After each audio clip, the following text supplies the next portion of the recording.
So I'm the Chief Operating Officer of the ARC Centre of Excellence in Exciton Science, based at the University of Melbourne. But we manage a research group over 5 of Australia's universities, so UNSW, University of Sydney, Monash and RMIT. So we've got a very diverse and group of researchers that work on making new materials for energy solutions. We've been funded for 7 years. It's a really great opportunity. But what I do every day is that my job is almost to shepherd this fundamental research and this really blue sky research that's coming out of our labs through to commercialisation and innovation and through to developing industry partnerships. And I think in the last 5-6 years or so, there's been a real dialogue coming from government into the university sector that don't do what you're doing. We know you're great at that, but do something else. We want you to commercialise this. We want you to add to the social and economic good of Australia. And you're doing so fantastic in the research space, so surely you can do this too. And I think there's a disconnect there in understanding that these are two very different things. And the reason why our universities are so good at what they do is because they concentrate on doing that one thing, and they have drive great innovation and great ideas. But we need to understand how to then go to the next step and push the new people. And there are really great people working in universities who are fantastic for that job, and they won't all, and not everyone will be an academic, but you need to make sure that they're focused and they've got the opportunities to be able to take that.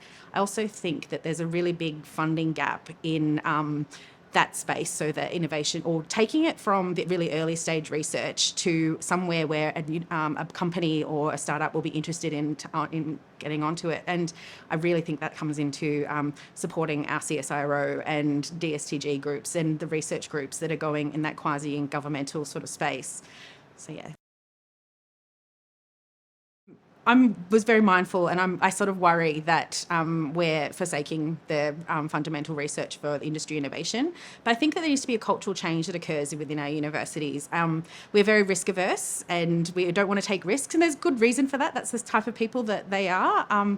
But that's because I think, and what I can see is that universities have been sort of downtrodden by the government as well, and sort of competed it from each other and told, oh, that's not good enough, you're not going to have this money, or that's, just do this anyway. And I think there's a culture of casualisation, overwork, grant applications are terrible to write, no one likes doing those sorts of things, and it really demoralises the university sector. And I think that we need to be able to have an environment where people have security in their jobs, where they're told, be innovative and take all the risks, fail upwards. It's fine to fail, and universities academics don't like failing. That's one of the biggest fears. But I think we need to show examples of how that can be productive and how we can learn from those failures.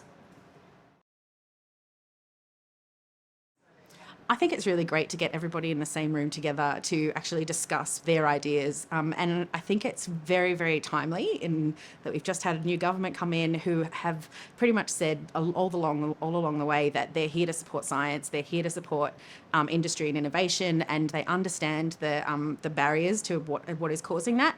And they don't have all the solutions, and they're probably going to make mistakes along the way. But as long as everybody's on the same train with them and we're all going together and moving along this pathway, I think that there's a lot of capability for everybody that's in this room today to come together and say, this is what we need to do and this is how you do it. And there's people on the ground is really important, and to bring everyone together is just a great opportunity.